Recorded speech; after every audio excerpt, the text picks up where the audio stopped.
time is now 6:08, and I would like to call the Rock County Board of Supervisors meeting to order. Today is Thursday, May 23rd, to 6 o'clock p.m. meeting. With that, can we have the item number 2, please? Invocation and pledge of allegiance. Supervisor Cullen will lead us in the invocation and the pledge at this time.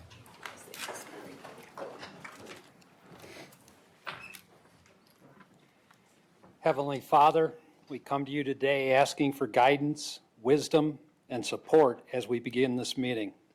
Help us to engage in meaningful discussion, allow us to grow closer as a group, and nurture the bonds of community. In your name we pray, amen. Amen. I pledge allegiance to the flag of the United States of America and to the republic for which it stands, one nation, under God, indivisible, with liberty and justice for all.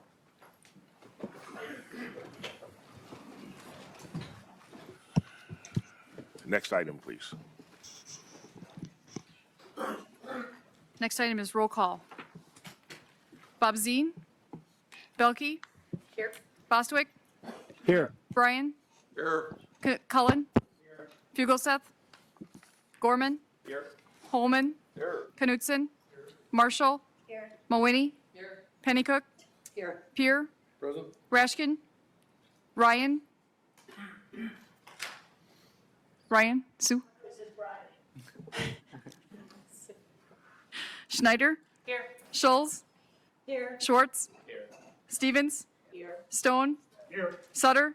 Here. Sutherland. Here. Tillman. Here. Towns. Here. Whitledge. Here. Wilson. Here. Woodman. Here. Levy. Here. 25 present, 3 absent, 1 vacant. Next item, please. Next item is consent agenda.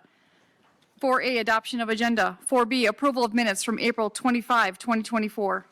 C, nominations, appointments, and confirmations. C1, appointment to District 1.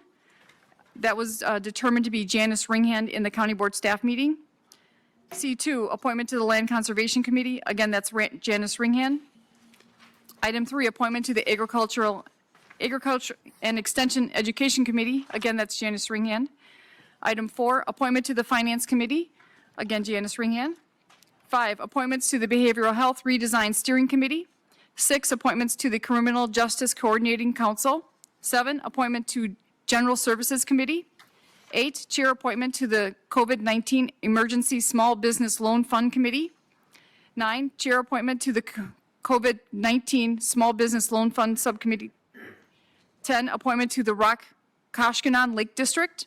11, appointment to the State Line Area Transportation Study Metropolitan Planning Organization. 12, appointment to the Janesville Area Metropolitan Planning Organization. 13, appointment to the Human Services Board. 14, appointment to the COVID-19 Emergency Small Business Loan Fund Subcommittee. D, recognition of county employees or others. D1, recognizing Denise Panzani. 2, recognizing Julie Fuhlman. E, recognizing Alyssa McCalmat. 4, recognizing Casey Wilson. E, other. E1, authorizing acceptance of the monetary donation and amending the Sheriff's Office 2024 budget. E2, authorizing submittal of grant application for 2025 Clean Sweep Program. That is the end of the consent agenda. Would anyone like anything removed from the consent agenda? I'll make a motion to approve. Motion by Bostwick, is there a second? Second by Sutherland. Any discussion? Seeing none, all those in favor of approving of the consent agenda, say aye. Aye. Any opposed? Hearing none, motion carries. Next item, please. So our next item is to have Janice come up to be sworn in.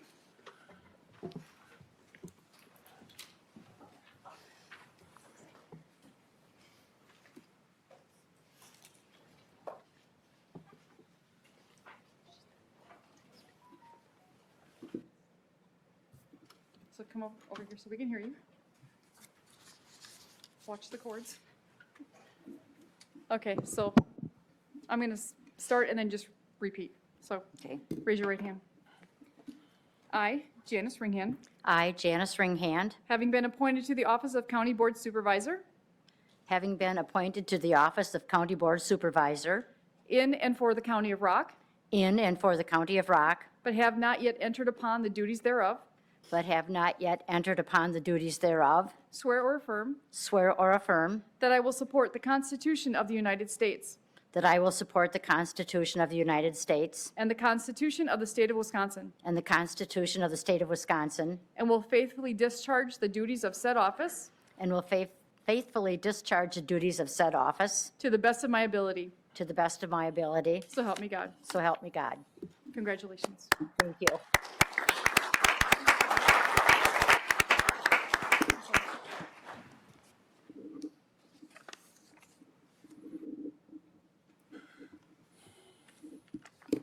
Thank you. Yep, go back to your, or go to your new seat then. And as she's heading back to her seat, when she sits down, we will ask her to give a brief discussion, a little bit about herself. And then following that, we will also ask Supervisor Lori Marshall to say a little bit about herself. At our opening meeting, she was not in office yet, so now she is. And then also, just a little bit about Lori Marshall for everybody to know, because I like doing this to people. Today is her birthday, so you could say happy birthday to her as well. And then we also would like to welcome Gina Stevens again today too. So with that being said, we'll turn over to Janice and then Lori. Yeah, just push the button. There it goes, okay. Thank you, everyone. I'm very pleased to be here to join you. I'm Janice Ringhand. You may remember me as your former senator and state representative in District 1. It was the 15th Senate District, but I'm from Evansville. I'm an Evansville native, lived there all my life, have a family, husband, 2 children, 5 grandkids, 5 great-grandkids, and I retired from the Senate last January and have been kind of taking it easy. And when this seat opened up, I didn't really think a lot about it, but the more I thought about it, I thought, I maybe need some structure. This would be a good thing to do to keep me occupied. And so here I am, and I've been on a lot of different committees, and I'm looking forward to working with the county. And I do have some vacations planned, but we'll work that out. So happy to be here and glad to be joining your ranks. Thank you very much.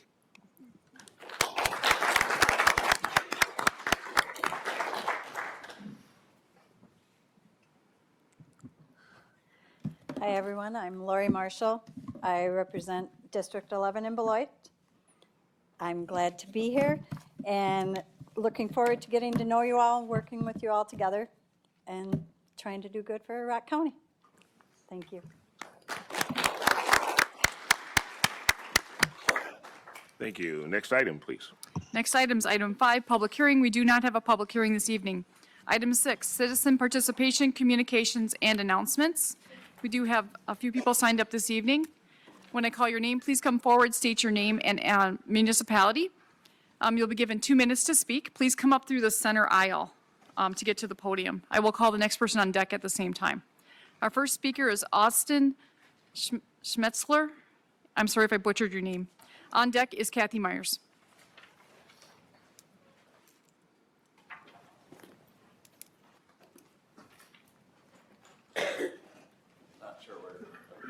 So up to the podium up here.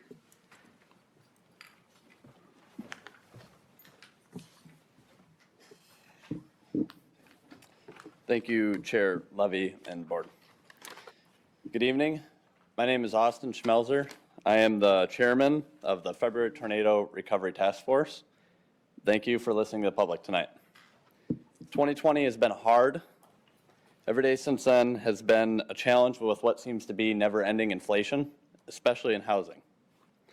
The February 8th tornado left dozens of people with nothing but stress they didn't need. I can't speak towards the individual cases that we're seeing, but I can tell you as a committee, we have seen and heard of over $2.5 million in out-of-pocket loss. We have a handful of people that we haven't been able to help or talk to because we're limited on what we can do. The initial $2.6 million estimate of storm damage is not deemed to be accurate. The formula used for the initial estimate counted primary residences only. That excluded businesses, outbuildings, sheds, property loss, and more. We're seeing right now about $5 to $10 million in loss, and we're estimating that the total loss will come out to be $20 to $25 million. The proposal for ARPA funds for the people affected by the tornado is a win for all. It's a win for this community, it's a win for Wisconsin, and it's a win for the people that need it. This money, if awarded, that we're asking for, will be used immediately, and it'll remain local by the people that need it most. I have much more I could tell you. I respect my 2 minutes, and I thank you for your time. Austin, what municipality are you? Oh, I'm sorry. Porter. Thank you. Yep. Thank you. Next up is Kathy Myers. On deck is Sarah Tachon.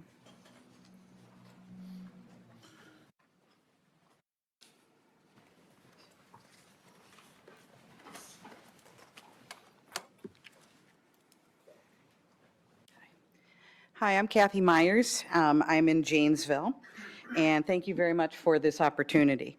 I am here just to introduce myself as a candidate for the 44th Assembly District in the Democratic primary. I'm a retired teacher, so I guess I'm like Janice. I need a little bit more structure in my life. I am also on the Janesville School Board, and I've been on the Janesville School Board for 11 years.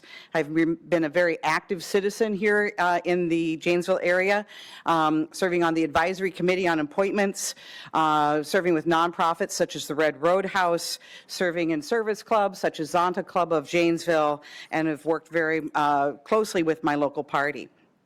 My family talked about public service every night. So I have a lot of respect for what you guys do here. It means a lot to our communities. It's neighbors, serving neighbors, which I think is incredibly important. My dad was our city councilman, mayor, Board of Supervisors he served on, and he was a state legislator at one point too. So public service is something that is very important to me and my family. I'm running because I'm a doer and I'm a fighter. This has been my habit in everything I have put my mind to as a public servant or as a private citizen. And I want to work in the Assembly for many reasons, but primarily to support public education and to restore the rights of workers, public workers that were lost 10 years ago, because I think both will make us stronger. So I really appreciate your time. If you'd like to know more about my campaign, you could go to kathyforassembly.com. And thank you for serving and for giving me your time and your consideration tonight. Thank you. Next up is Sarah Tachon. On deck is Tanya Porter.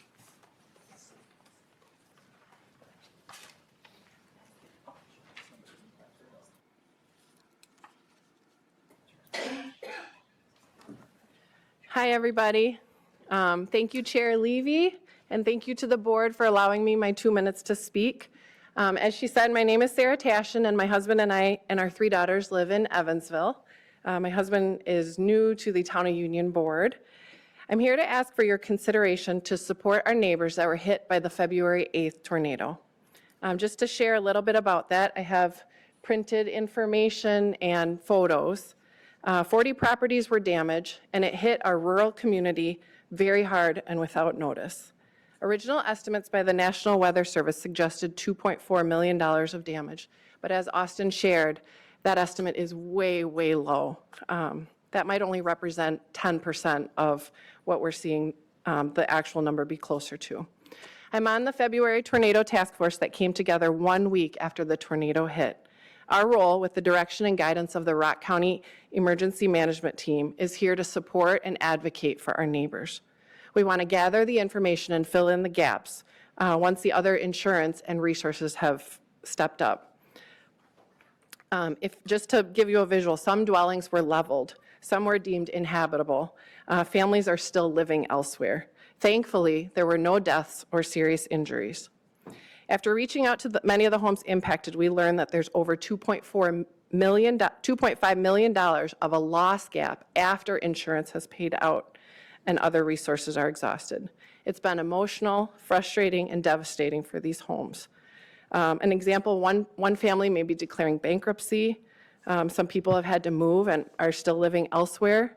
One family is having their rent raised because the landlord's insurance company was short $80,000, and they've been tenants for 10 years. A business owner shared that she can't retire when she was planning on it, and she has to continue working. She was in tears when she was telling me this on the phone. Another farmer, he lost all his farm equipment, so he's actually retiring early because he can't farm. So thank you for your time and consideration. Next up is Tanya Porter.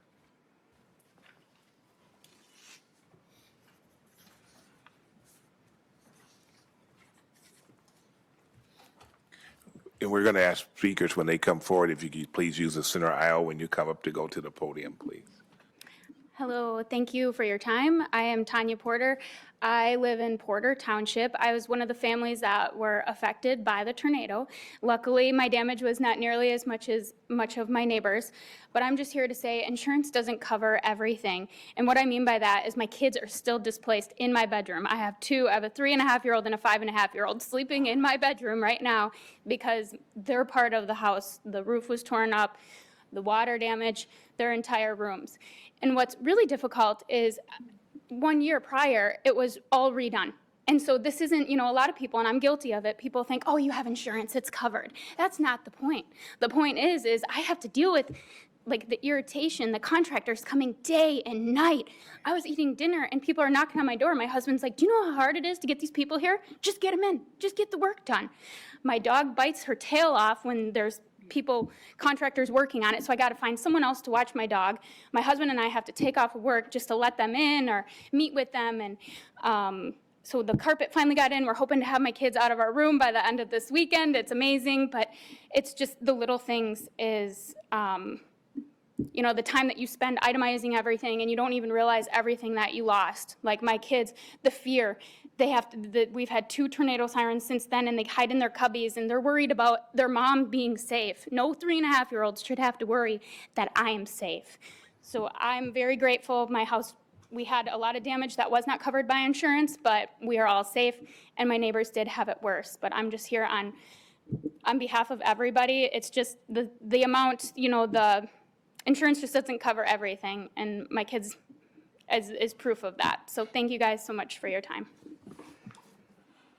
So that was the last person that was signed up to speak. Is there anyone else that wishes to speak this evening?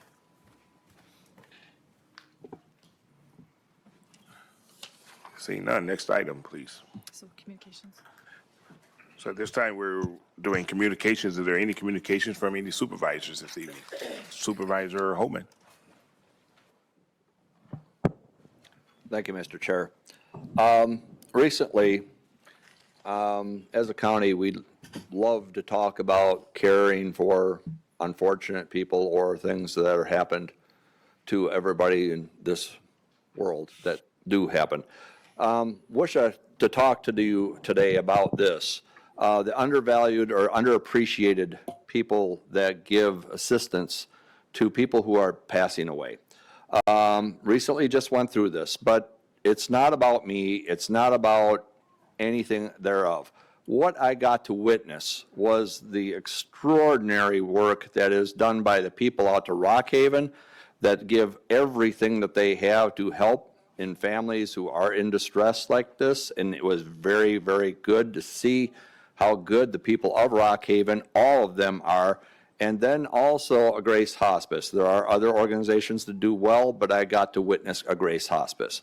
In that case, saying that, they are very much underappreciated and overworked as like everybody else. If we can stand for them and appreciate them and help any way possible, and the people who work so diligently to help the distressed in our community, in our lives that we may love and lose, I hope that everybody has, no, I don't. I will refrain. I will hope that you never have to use hospice.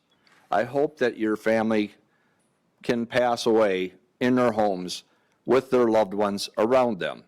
If not, please, if they end up in Rock Haven or any other nursing home situation, I hope that people can reach out and understand fully what the people who work for us and do a job. That goes from the kitchen staff to the people who do the laundry. It's every person, the people who work in front offices, the financial people. You would not believe what comes from those people, their heartfelt work to also support the families.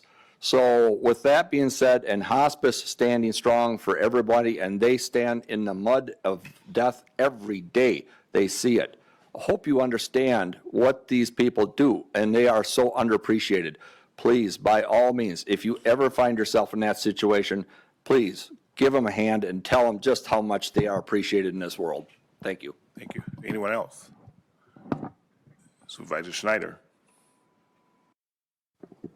Thank you, Mr. Chair. A few weeks ago, Linda Ross, who's on the town board of Beloit, reached out to me and wanted to invite all supervisors or anyone interested in touring the Can-Do Industries at 1741 Adele Street in Janesville. This is going to take place Tuesday, June 11th at 9 a.m. She also wants to let us see some of the new facility as well, so we'd probably be touring both. So again, that's Tuesday, June 11th at 9 a.m. I have one more thing that I wanted to share, and so this is it. Last night was a homecoming celebration in Beloit at the Eclipse Center for the Vets Roll Heroes, who were escorted to Washington, D.C. to give our veterans and Rosie the Riveters the closure, gratitude, and respect they earned serving our country. As a volunteer for Vets Roll since 2013, I can honestly say that most of those who come back from that trip tell us it was a trip of a lifetime. To be the host of such an outstanding opportunity for our local veterans in our own Rock County is a blessing and something to be proud of. I want to thank the Finnegan family for their vision and commitment to our heroes, for the amazing volunteers, and for our beloved veterans and Rosies that we owe our freedom to in this incredible country. It is only fitting that the person I learned most about with regard to respecting our American flag and freedom was my dad, who was honored to help us, was honored to help escort to DC on the 2019 Vets Roll trip. It is refreshing for me to see a continued outpouring of volunteers who want to go on this trip to honor all those who made and continue to make it possible for us to live in freedom. God bless our heroes and our wonderful country. Let us never lose sight of what it means to be free. Thank you. Thank you. Anyone else? Supervisor Boswick. Thank you, Mr. Chair. For those of you newer supervisors who might not know, GIFTS is a men's temporary homeless shelter here in Janesville that serves any Rock County resident. It has a paid staff, but it relies on volunteers to do a lot of the tasks. Local churches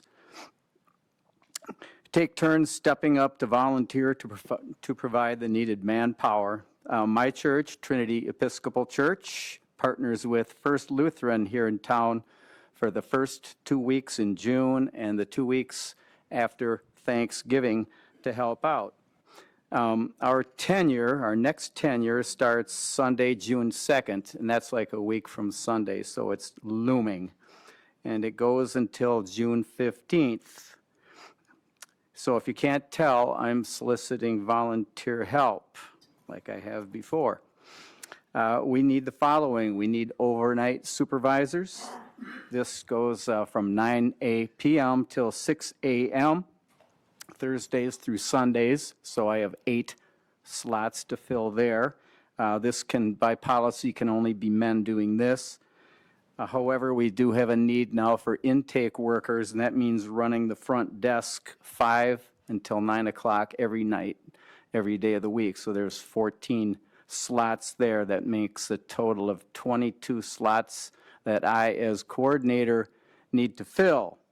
So we have had some supervisors help us out in the past. Supervisors Wilson and Sutherland have helped out, plus Facilities Director Brent Sutherland has pitched in too. So please think about it. Contact me any way you feel comfortable doing, and we'll see if we can plug you in. We do need the help. Thank you. Anyone else? Seeing none, we'd move to announcements for staff. Are there any announcements from staff? Seeing none, we'll move to the next item, please. Next item, item 7, nominations, appointments, and confirmations. 7A, confirmation of appointment of finance director. Is there a motion? Motion by Moini. Is there a second? Second by Schwartz. Josh? Thank you, Mr. Chair. I'm happy to ask for your support in confirming Kristen Vanderkoy as our next finance director. As you may remember, Sherry Oja is retiring here shortly, and so we're looking to transition, and we believe we found an excellent candidate in Kristen. Kristen is a Janesville native and lives here right now. Works, well, I guess I don't know if she's a Janesville native, but she lives in Janesville. And so this is an easy commute for her. She currently works as the finance director and city treasurer in the city of Sun Prairie, where she's been working for 10 years. So ask for your support, and if you vote yes, she'll come to the podium and say a few words and introduce herself. Okay, we do have a motion and a second. Any questions, discussion? If not, all in favor of approval, say aye. Aye. Any opposed? Hearing none, motion passes. Come on down.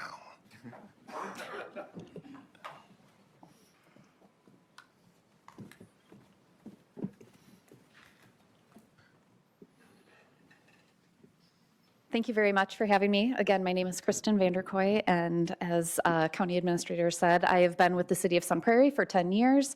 I am their current Finance Director and City Treasurer. And before that, I have worked for the Delvin Darien School District as well as Walworth County. So public sector has been my career and my love, my joy for work. And so I'm excited for this new challenge. I'm excited to work for the county that I live in and contribute to where I live. So thank you for having me. Thank you.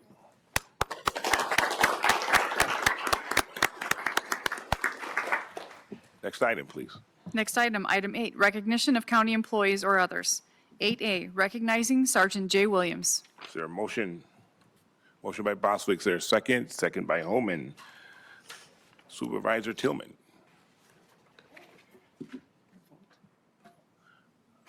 All those in favor while she's coming, say aye. Aye. Any opposed? Hearing none, thank you.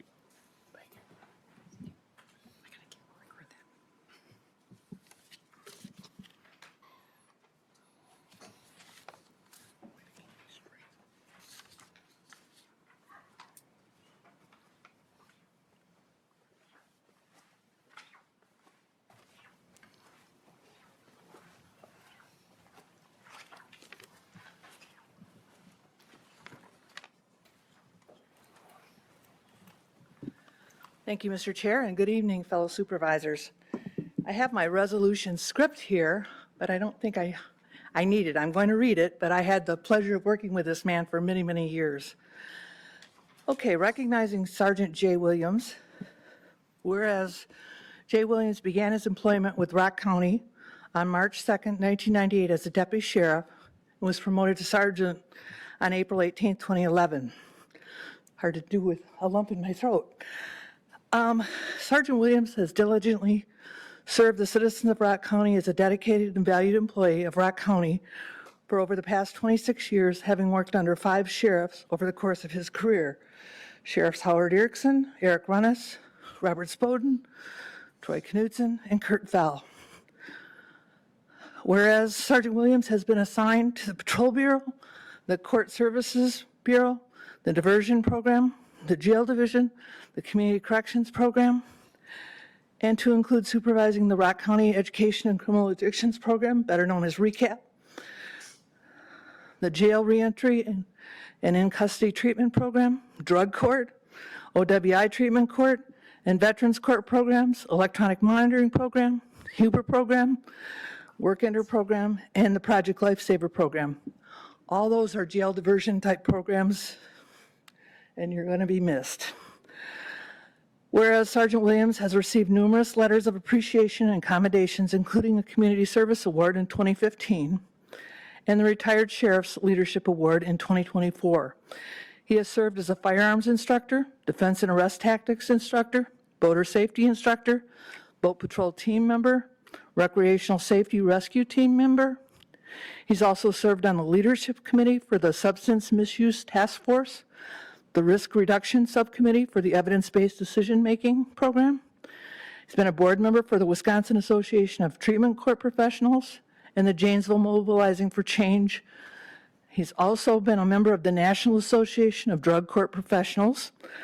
Whereas Sergeant Williams will retire from public service on June 7, 2024, now therefore be it resolved that the Rock County Board of Supervisors, duly assembled this 23rd day of May, 2024, does hereby recognize Sergeant J. Williams for his over 26 years of faithful service and recommends that a sincere appreciation be given to Sergeant J. Williams along with the best wishes for his future. Congratulations, Jay. I also want to say thank you to Jay's wife, because being the spouse and the family of a law enforcement officer means sacrifice, it means commitment, and she's always been there, always been in his corner. I think they have 6 children, is that right? 7 children, okay, I missed one. And his family's always been active at the sheriff's office, always around, always supporting Jay, and I'm sure that the sheriff can tell you that he hasn't figured out how he's going to replace Jay yet.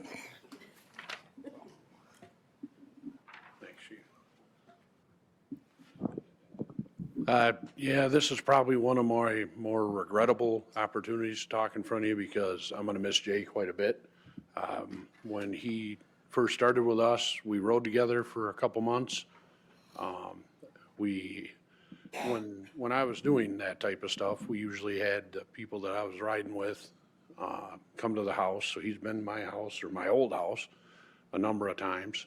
Been to his house, and he really was a phenomenal deputy when he started, and he just got better from there. Sergeant-wise, I happened to be overseeing community corrections when there was an opening as a sergeant running the recap program and being involved with the various courts. And when his name came up, I was wholeheartedly in, because I knew he doesn't just care about what he does on a regular daily basis. He cares about our community, he cares about what goes on, he cares about the inmates, which is a unique thing for some of them, to come in that way and have that openness to work and try to make things better. You really couldn't count how many lives he has affected in his career and the difference that he's made. I give him wholehearted credit. I tried talking him out of leaving. I told him I just needed 6 more months. And he said, why? And I said, because I don't want you to go. And I said, if I get that, I'm going to ask for it again until I'm done.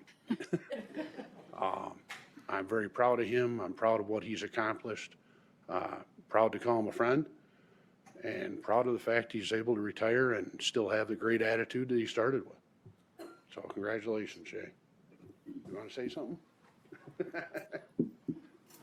I want to thank everybody that I've worked with. Barb, as my chief for many, many years. Sheriff Fell, for your friendship and leadership. The Sheriff's Office has a tremendous group of people working there, and I hope everyone here knows that. And we would not be able to do what we do without the support of the Board of Supervisors, the chair, Josh. We've worked on a number of programs. Everybody, continue to support us. We need that. I couldn't have stayed 26 years without that support, knowing that we were backed, and thank you. I want you to have this for your wall of honor. And I think I need a hug.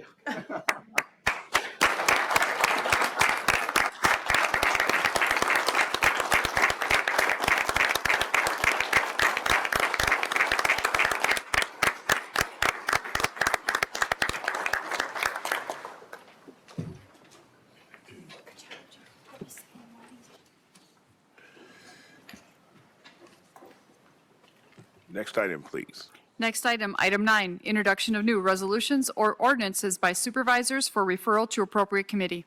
Is there any supervisor that would like to present new resolutions or ordinances at this time? Please bring them forward.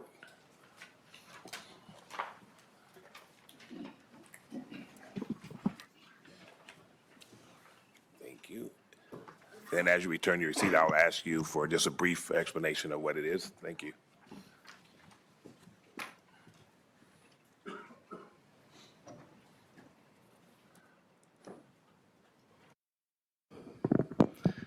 So briefly, this is a allocation of remaining ARPA funds to support the recovery efforts of the February tornado victims. it's an opportunity for us to make good use of that money, helping these citizens get back on their feet, put their lives back together. Okay, thank you. Anyone else? Seeing none. Next item, please. Next item, item 10, reports. 10A, Ho-Chunk Nation Beloit Casino update. Josh. Thank you, Mr. Chair. At this time, we'd like to welcome representatives of the Ho-Chunk Nation to the podium just to provide a brief update on the casino project, and then they said they'll be available to answer your questions as well. So we are very happy to welcome our friends from the Ho-Chunk Nation here tonight to provide an update to the board.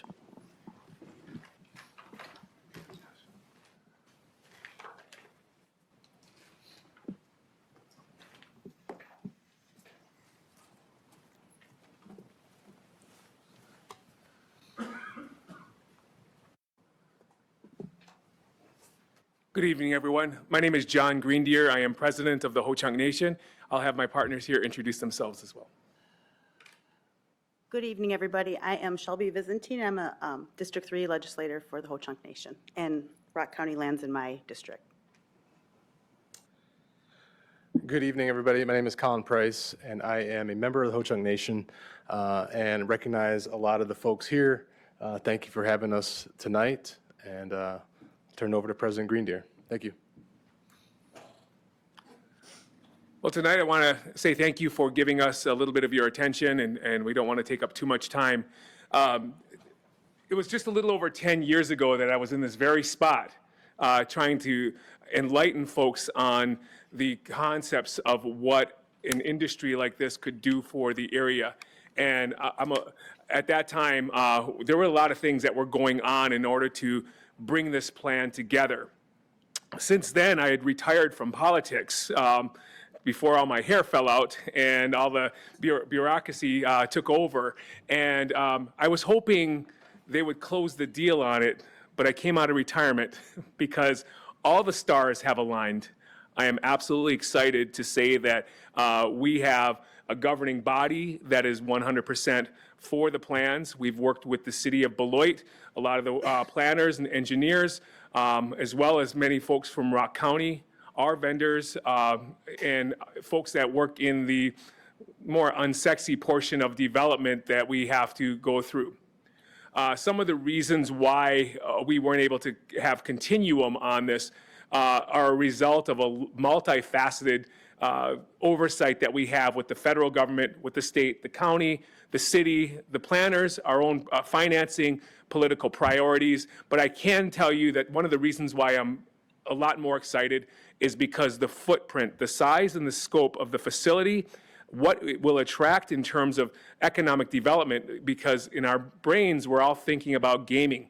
But there are so many other ancillary benefits of this industry, from the larger portions of complementary businesses, from the construction itself, and from the long-term businesses that develop from the higher levels of traffic that come out here.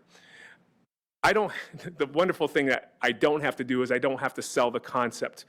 What I do need to do is to ensure everybody in this room and your communities that this plan is no longer just a vision on paper. We are actually taking strong forward steps to implementing and getting this progressively completed. We look at somewhere between up to 18 months for final completion of the entire project, but the size and scope of that is going to be something that's going to be felt all through the county, the Midwest, and hopefully be able to assist in ensuring that we are able to recover from unanticipated disasters such as the tornado in February, but also in terms of some of the things that have happened in our lifetimes, like the plant moving, so providing a long-term stable economic resource. And post-pandemic wise, for any employers or small business, you realize the global issues we have with staffing and some of the things that we have to do.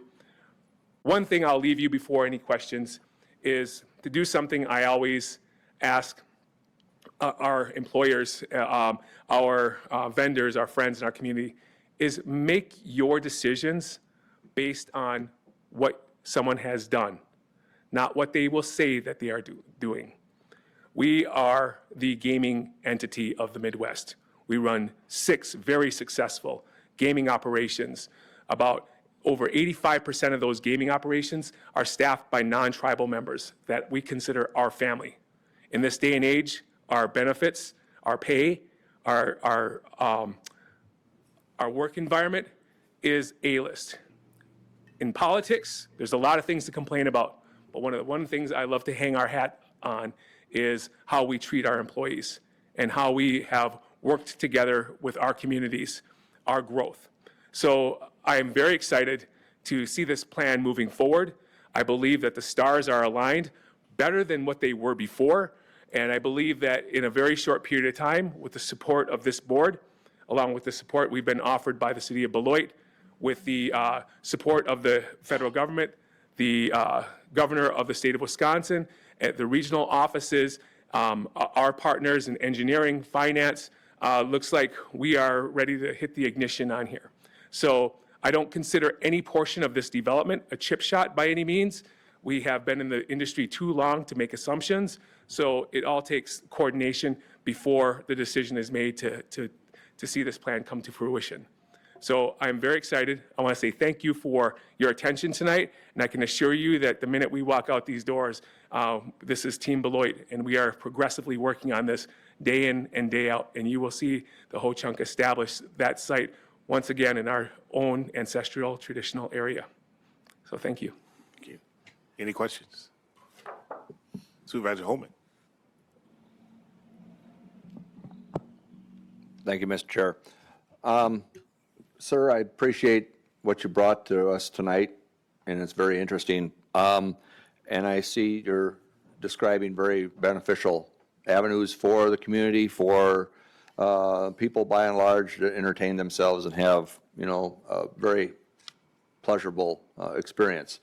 But with the different gaming venues that you have, my question is this to you.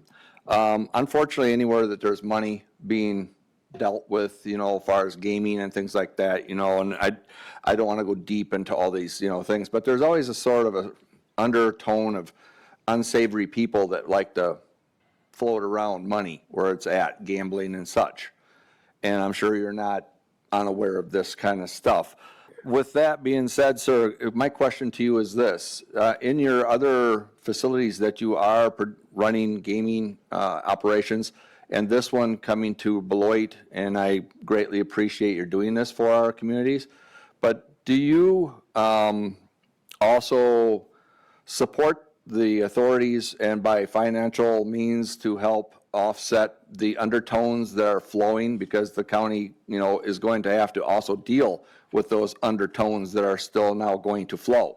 They're there. You can't get away from it. It's all over in these gaming operations. It's not in your house, but it's going to be around it. So what I'm saying is, are you guys contributing to the local law enforcement agencies in your other gaming venues? And are you going to do it here? If you are doing it, are you going to bring it here? Well, thank you for the question, and that is very important for any community that we have. We have seen crime rates increase for any development, whether it's gaming or not. And you go to any facility, governing facility, going to the U.S. Capitol in Washington, D.C., and watching government buildings expand, we also see a lot of crime rates and a lot of things that we need to address in the community to keep safe. The attraction that we hope to bring is shrouded in an environment of safe and secure areas. That means we may not be able to prevent certain things, you know, from coming up, but we have an ability to respond. We also work with local governments. The Ho-Chunk Nation is one of 11 federally recognized tribes in the state of Wisconsin. We have by far the most, by about 4 or 5 times, the number of law enforcement agreements with county officials, which means that we work with the state and the counties to provide extra funding for extra patrols and extra security and maintenance from the officers. Another thing that has changed is the Ho-Chunk Nation has its own law enforcement and preventative services in their own district that we didn't have before when I was up here. So in order for us to be a successful business, it has to be a safe place for people to go. And we have to be responsive. So absolutely, yes, it is one of the main priorities that we have to make sure that our guests are safe, our local residents are safe, and that we are responsive to any of the needs that the county needs, that the county sees within their communities. So absolutely, that is a priority, and it will be. This is not a promise at the podium. It is something that's built into the overall footprint in planning. Thank you. Supervisor Stevens. Thank you, Mr. Chair. Yeah, just to follow up on that. Again, my name is Colin Price. I had the privilege to serve the state of Wisconsin as a Wisconsin State Trooper for 5 years. And I spent 3 of those years working in Southern Dane and Rock County. And it's been a privilege. I introduced myself to the sheriff, but I've worked with Sergeant Rowley, who was out of my recruit class, also captain with the Beloit Police Department. And what we really want to stress and continue is to build those relationships with local law enforcement. We've done, we've basically opened up our facilities to local law enforcement. We've had tours to allow the police department and sheriff's department an opportunity to see our capabilities within the facility that deter crime, and we're able to assist law enforcement when needed. So that's something that's very important to me, very important to the nation, and we'll continue to build that relationship with local law enforcement. Thank you. Sorry, Supervisor Stevens. Thank you, Mr. Chair. So I'm just curious, what social and community impact initiatives does Ho-Chunk currently have in other areas, and what would that look like in Rock County? Absolutely. Well, thank you. I'm proud of this one. We do a lot of community building, not only with our own nation, where we have a percentage of whatever we generate dedicated to local contributions for these areas. But we also, at the gaming level, will be bridging, just like we do in Madison, with the Ho-Chunk Gaming Madison and Dane County and the city of Madison, work on collaborative economic development initiatives, also with their tourism areas. And there is almost something every quarter going on between the two, and they have us at the table. So we are probably one of the biggest players in the Sauk County or the Baraboo area Department of Tourism. And so we also work with the state's Department of Tourism and the Native American Tourism of Wisconsin in order to continue to bring folks new money into the area as well. So having shared attractions is a big part of our local contributions, but also we engage in local donations, 5K runs. I participate in a lot of those. No marathons, nothing over 10K now, but I actually go out and do a lot of the biking for cancer and also suicide prevention, domestic abuse, and we also continue to contribute to our local fun festivals as well. So we try to set up little stations out there, and so we are visible in every community that we work in, very visible. Thank you. Supervisor Bryan. I've got a question for Josh.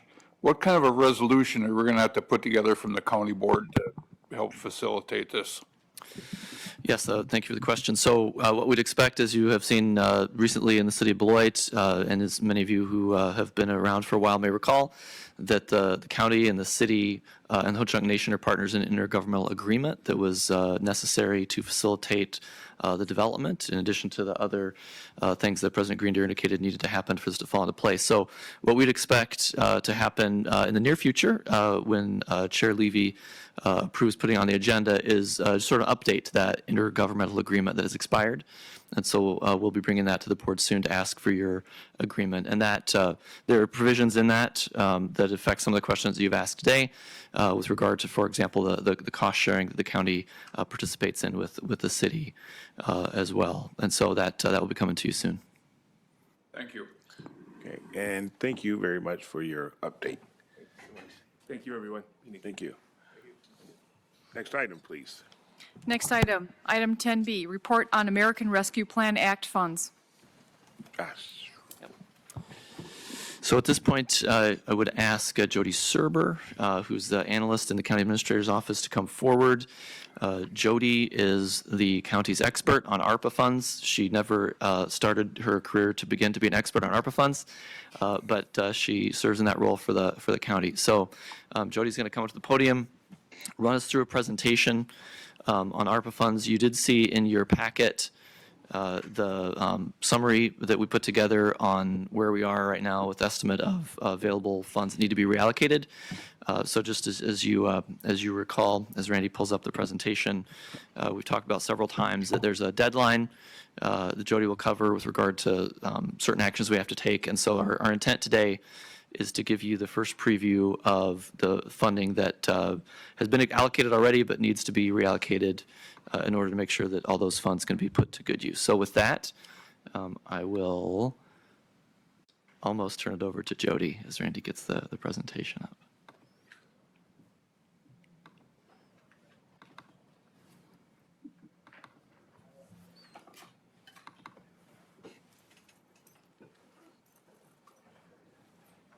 There we go.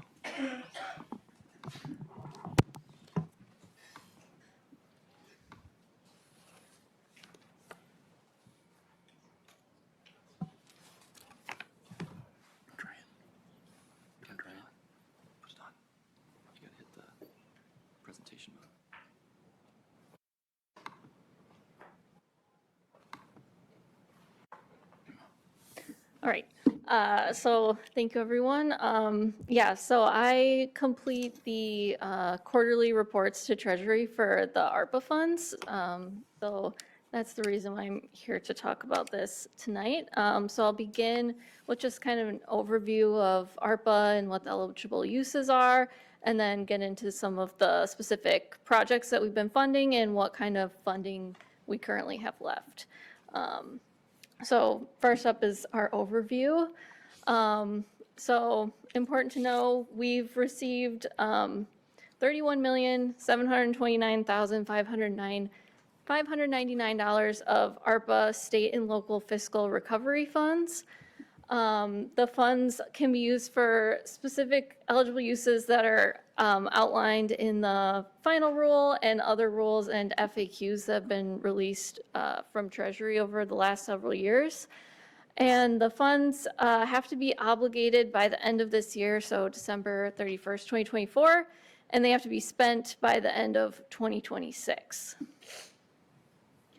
There are several categories of eligible uses for ARPA funds. Most are related to responding to the impacts of COVID-19. That was kind of the original purpose of this funding.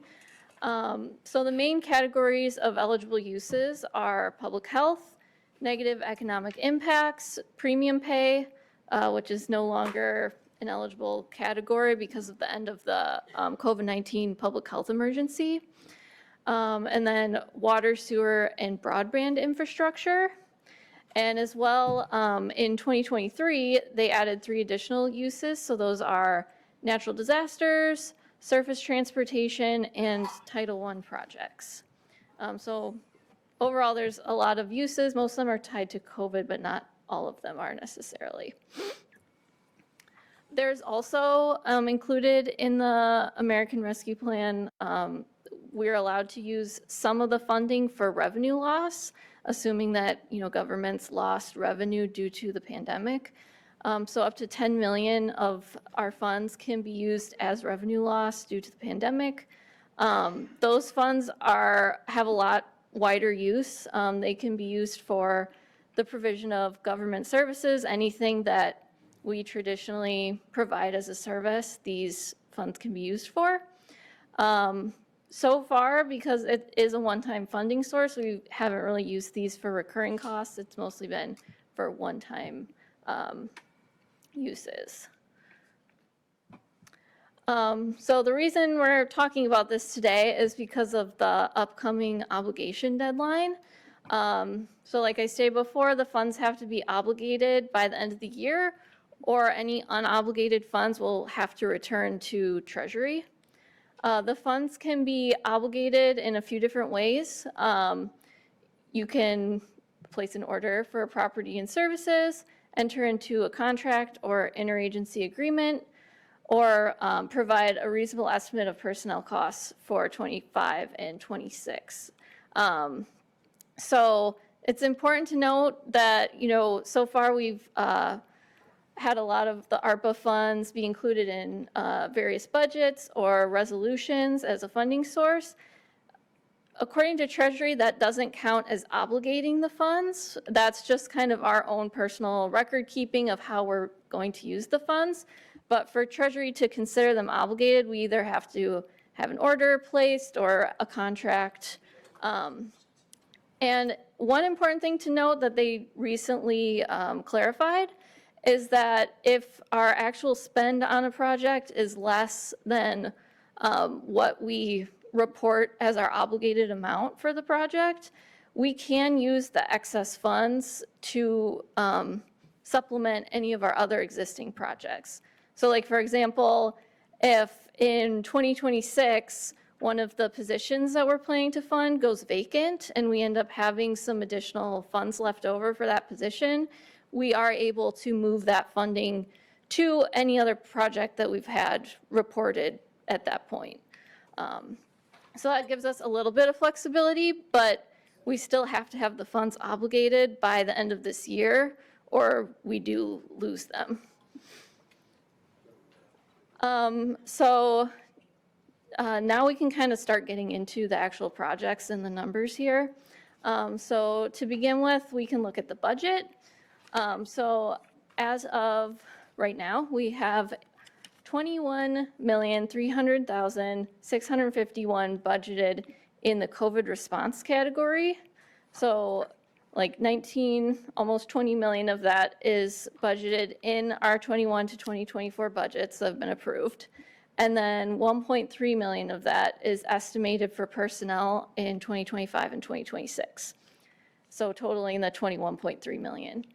And then we also have $9,996,269 budgeted for revenue loss, which leaves a total of $432,679 that has not yet been budgeted. So some of you are probably thinking, I thought we had all the ARPA funds budgeted, which we thought we did because of the personnel estimates that we were using previously for 2025 and 2026. But since then, there's been some updates of what personnel we'll be funding with ARPA in those years. So the original plan was to fund 11 FTE with ARPA in 2025 and 2026. But the new plan is 8 FTE because some of those positions either are not going to continue into 25 and 26, or there's other grant sources that are going to be used instead of ARPA for those positions. So that leaves us with 3 FTE over the 2 years now of funds that we have available to be budgeted to other projects. So that's the $432,679. So that will have to be budgeted and obligated by the end of the year. And I will note that up to $3,731 of those funds could be used for lost revenue, since that's currently how far we are below the $10 million limit. So that's the budget. And then of those budgeted funds, we need to look at what do we actually have obligated, or will we have obligated by the end of the year. So I did reach out to department heads for input on their projects of how much of the funds they anticipate spending in the rest of the year or having under contract by the end of the year. And the funds that we don't plan to have obligated will need to be reallocated to new projects and obligated by the December 31st, 2024 deadline. So just overall numbers on that, for the COVID response funds, we had the $21.3 million budget, currently estimating $20,875,438 will be obligated by the end of the year, which leaves us with $425,214 that need to be reallocated and obligated by December 31st. And then on the lost revenue side, we have the 9.99 million budget. We're estimating that 9,854,551 will be obligated by the end of the year, which in that category leaves us $141,718 left to be reallocated. And that can be used for general government operations. So now I'll get into some of the details of the projects. I'll try not to spend too long on these because there's a large number of projects, but I've kind of broken it down into categories of projects that have all their funds spent, those that are under contract, and then those that are planning to have contracts. So I'll just kind of walk us through the projects first in the COVID response category. So the first section, and if this is like kind of hard to read, this also, all these projects are also listed in the packet, in the table that was included. But these projects are ones that have no funds remaining, and we don't need to re-obligate anything. So those projects include the $700,000 that was obligated to Health Net for their operations, community health systems facility expansion for behavioral health, and also the enrichment centers for behavioral health as well, the adult out-of-home placements for human services, Health Net dental equipment and medication-assisted treatment, variety of services for child welfare involved families, and then approved in the 2024 budget was $150,000 for the Anti-Human Trafficking Task Force, the domestic violence shelters, and the care house operations. And then we also previously had the Uniquely Wisconsin Tourism Campaign with WCA, and also air duct cleaning at the Youth Services Center to increase airflow there. So all those projects are complete and don't have any funds left. Then the next kind of category of projects we have are projects that have a contract and the full budget amount has been contracted and there won't be any funds remaining. So those projects include the tenant legal aid with Legal Action of Wisconsin. That's been over the course of 3 years. The homelessness matching grants that were awarded by HSD, and then the transitional housing program with Family Services. So these projects all have a contract in place, and the remaining funds will either be spent by the end of this year or by the end of 2026 per the ARPA rules. Next up is ongoing projects that plan to be completed by the end of the year. So these projects still have some funds left, but they plan to spend them all before the deadline. That includes the broadband consulting services, the groundwater nitrate program run by Public Health, and the child care grant program.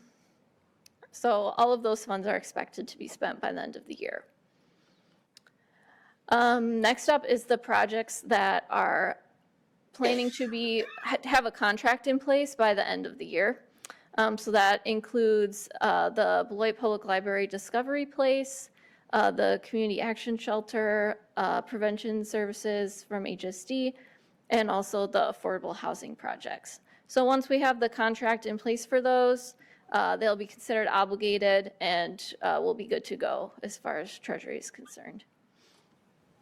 And then we have the personnel costs. So there's a few positions that we're currently funding with ARPA and that we plan to continue funding in 2025 and 2026. So that's one environmental services worker at Rockhaven, the bilingual screener at the economic support program in HSD, the sheriff's office treatment coordinator position, and some public health staff that were hired to help with COVID response. So we'll be reporting the estimated 2025 to 2026 costs to Treasury on the January 2025 report, And then once we do that, they'll be considered obligated per the rules. All right, so that gets us through all of the projects where we don't have any funds remaining. Now we're going to get into the ones that do have some funds remaining. So here, these ones are completed projects that have funds left over. So the first two, they only have less than $1 left, but we're looking at the Register of Deeds public computer relocation and the 2021 public health payroll costs that we could get refunded by ARPA. So those total have less than $1 left. Then there's the grandstand roof replacement at the fairgrounds. That came in under budget. We didn't need the contingency, so there's some funds left on that one. And then there was some additional funds left for the warming shelter that we did in the winter. So in total for these projects, there's $93,285.81 that would need to be reallocated. And then there's a few ongoing projects that haven't been completed yet, but are not expected to spend all of the remaining funds by the end of the year. That includes the additional funding that we provided to the Beloit Janesville Express to make up for revenue loss during the pandemic, the homelessness prevention coordinator position, the workforce development projects, and then the small business and nonprofit grant program. So for those 4 projects, we're looking at $331,927.69 that would need to be reallocated. So that covers all of the projects that are in the COVID response categories. Then there's just a couple more projects left here for the lost revenue funds. So this is kind of considered a different category. It has its own budget. So there are 2 lost revenue projects that currently have no funds remaining. Rock Haven operations, we spent that money in 2023. And then the broadband project is under contract with Bug Tussle and will be spent by the deadline. So neither of those projects have any funds remaining. But there are 3 projects in the lost revenue category that do have some funds remaining. That would be the purchase of parkland for a new park, the IT capital projects, and then the largest one is the communications center capital projects. They have a couple that are not going to be completed, so there's some funds remaining there. So in total, there's $141,718.21 that will need to be reallocated to other projects within the lost revenue category. So I'll just end with a summary. I know that was a lot of projects to go through. So the main takeaway here is that there's a total of $999,610.34 that needs to be reallocated and obligated by the end of this year. Of that $999,000, $432,678.63 is currently unbudgeted. And up to $3,731 of that number could be budgeted as lost revenue funds. There's $425,213.50 from the COVID response funds that need to be reallocated. And finally, there's $141,718.21 from the lost revenue funds that need to be reallocated. So that is my presentation on the ARPA funds, and I can take questions now if there are any questions. Questions? Seeing none. Thank you very much. Okay, thank you. Next item, please. Next item, item 11, new business. 11A, supplementary appropriations and budget changes. 11A1, resolution authorizing supplemental funding for Facilities Management Department Energy Audit Project and amend the budget. Okay, is there a motion? Motion by Bryan. Is there a second? Second by Boswig. Supervisor Bryan.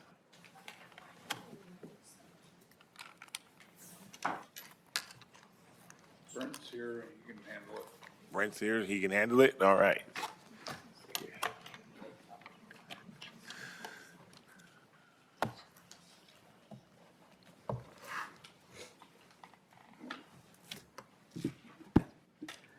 Hello, this resolution is bringing back, we had a resolution that had started with the energy management system, or energy conservation.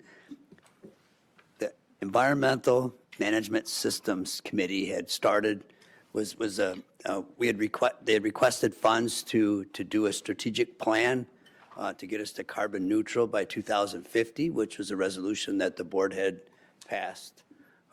And one of the things that we've been doing in facilities is we've been working diligently to reduce our energy consumption and reduce our operating costs with that.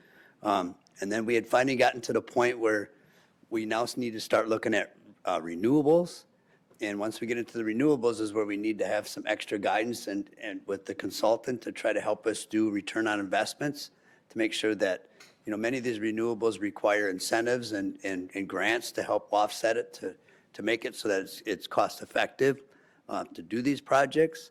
I did share with the board members a packet that kind of shows you the initiatives that facilities done without consulting, which is, you know, primarily a lot of LED upgrades, which is low-hanging fruit and done quite a bit. So to date, over the last 4 years, we've actually reduced our operating costs by $122,000 annually, and we've gotten $67,966 in grant money from Focus on Energy, again, trying to help us do this. We had the committee as well as general services in the beginning it was $125,000, but there was a grant opportunity for some energy study. So what they did is they approved the $75,000 to show good faith to applying for the grant, that we were in support of our end of the cost, that we're going to have that covered. And I believe it was Supervisor Snyder said to me that time, what happens if we don't get the grant? I said, I'll be back here for the additional money, but in this time, we're going to hope to get the grant. This also is going to position us pretty well for applying for grants. So when we apply for grants, if we come to them saying we need money to put solar and we don't have a strategic plan, it's pretty hard. You know, our opportunities are greater if we have a strategic plan. And part of this plan is not just the consultant giving me a report. This is a consultant they're going to partner with us through this whole process, because they got an entire team that's just about incentives and grants. And also, they're going to get it so that we can make this fit within our budget constraints each year. So it's not just a large lump sum to say, here's what we're going to do. So on my initial focus is we need to reduce our operating costs. The board passing the carbon neutral is kind of a byproduct of us saving. So we're going to parallel, we're going to reduce our operating costs, but we're also going to be reducing our carbon neutral, our carbon emissions. We're just trying to do it so that we can economically do it, so we're not spending more than we're gaining back. Thank you. Any questions? Seeing none, this is roll call. Please vote.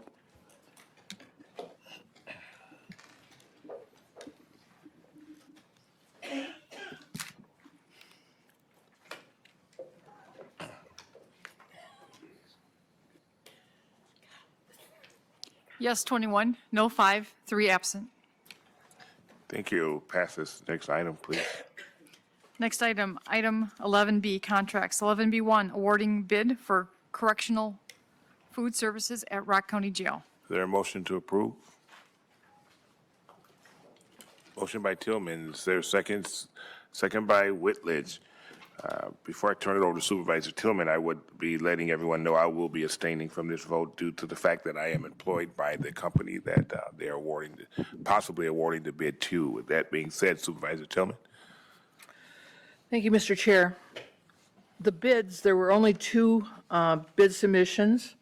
We had Airmark Corporation and Trinity Services, and the difference in the bids is just under $170,000. The Sheriff's Office has had Airmark for many, many years with much success, having a lot of familiarity with these contracts. The meal cost comes out as an average of $1.56 a meal, and they are providing meals also for the Youth Services Center and the Meals on Wheels program here in the Janesville area. So we've had good success with the company. We've had an opportunity to partner with them during the planning for the kitchen remodel at the sheriff's office, so they've been a good partner with that opportunity too. So I would personally be in support of this. Okay, thank you. There is a motion and a second. Any discussion or questions? Seeing none, this is also roll call. Please vote.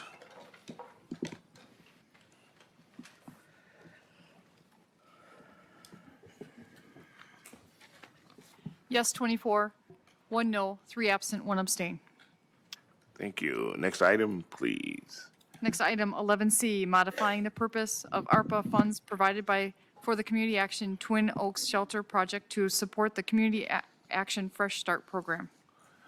Okay, thank you. And before we vote on this, I'm going to have Josh jump in. Thank you, Mr. Chair. So this is a little unique situation here. With there's a couple ways we could address this. One was it could have been removed at the beginning of the meeting, which we didn't end up doing. Maybe ask Corporation Counsel to talk about the new county board rules and the reason that we're in this situation here with this resolution and kind of what the next steps. I can address kind of what the next steps might be. Yeah, thank you, Josh. So just so everybody's aware, because it happened this week, so this resolution was put on Human Services Board. It was also put on the P&D Committee. At Human Services Board had a number of questions about it that there wasn't anyone to answer, and so it was postponed in its consideration to the next Human Services Board meeting. And then with regard to the P&D Committee this morning, it was recommended for adoption. So our current board rules, the board rules that we just adopted, have a little bit of a change with regard to how resolutions are treated. When resolutions are referred to multiple committees and one committee recommends the resolution for adoption, it is supposed to go on the next board meeting if it's practicable. However, there's an exception to that where the chair may delay consideration of the resolution to allow any committee a reasonable opportunity to act on the resolution who has not yet done so. So you might see this in a situation in which we had two committees have a resolution, one recommends it, one does not recommend it, but they've taken an action. And so then the board chair would still forward it on to the full board, and it would be reported out as one committee recommended it and one committee did not. In this case, we have a situation where one committee recommended it and one committee has not taken action on the resolution. And so ordinarily under those circumstances, the board chair would have pulled the item tonight, but it kind of fell under the radar, I think. And so either we can postpone this or there's sort of by unanimous consent, we can just decline to take action on it and move on to item 12. And I think in talking with Josh today, I think what we're going to do is move to postpone this evening and bring it back at our next meeting when it has an opportunity to go back to where it needs to go to make sure that every committee that are supposed to touch it touches it, and then we would bring it back. So I apologize up front for not removing it from the agenda. It kind of got away from me. So I just want everybody to know that that's where we stand, because one thing we want to do is make sure that we're being upfront and transparent. So instead of doing something and then having a committee say we didn't have an opportunity to review it, as it says in our new board rules, we decided to postpone it this evening and then send it back to the Human Services and then let them act on it and then bring it back to our next meeting. Okay? So with that being said, is there a motion to adjourn? Do you need to postpone? We don't have to postpone it. Yeah, we do. can just Okay. adjourn, removing it. Okay. Motion by Schultz, is there a second? Second by Boswick. Any questions or comments? Yes. Yes, we are motioning to adjourn. All those in favor, say aye. Aye. Any opposed? Hearing none, we are adjourned.